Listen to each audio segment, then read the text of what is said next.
Hello everyone, welcome to Sanmargaha classes. Question number 48 from Luther Burbank.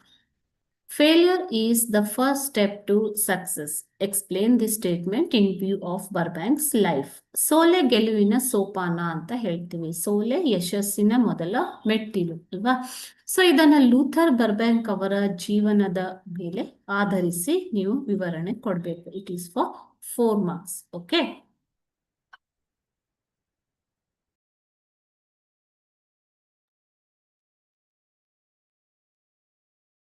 Some of Burbank's work was criticized by the scientific community due to his non-scientific approach and lack of documentation. So ಅವರು ಏನ್ ಮಾಡ್ತಾ ಇದ್ರು Luther Burbank ಅವರು genetic engineering ಅಥವಾ ಇನ್ಯಾವುದೇ ರೀತಿಯ ತಂತ್ರಜ್ಞಾನವನ್ನ ಬಳಸ್ತಾ ಇರಲಿಲ್ಲ. He only used grafting and selection technique. Okay, so it was criticized by that scientific community due to his non-scientific approach.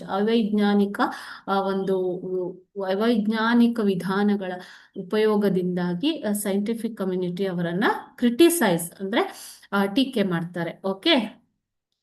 At one time, he crossed a tomato with a potato. ಅವ್ರು ಏನ್ ಮಾಡಿದ್ರು ಮಕ್ಕಳೇ? Tomato ಮತ್ತು ಪೊಟ್ಯಾಟೋವನ್ನ cross ಮಾಡಿದ್ರು. Though a vegetable was produced, it had no commercial value.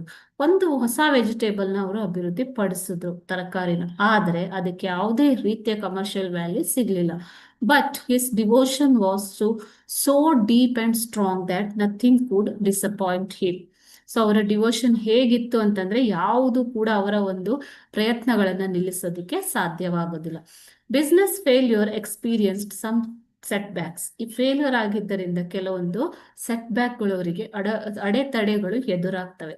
ಆದ್ರೂ ಕೂಡ but he was a prominent botanist. Okay, horticulturist known for his prolific plant breeding work. He achieved success by his dedicated work. ಅವರು ತಮ್ಮ ಒಂದು dedicated work ಇಂದಾಗಿ success ಅನ್ನ ಯಶಸ್ಸನ್ನ achieve ಮಾಡ್ತಾರೆ.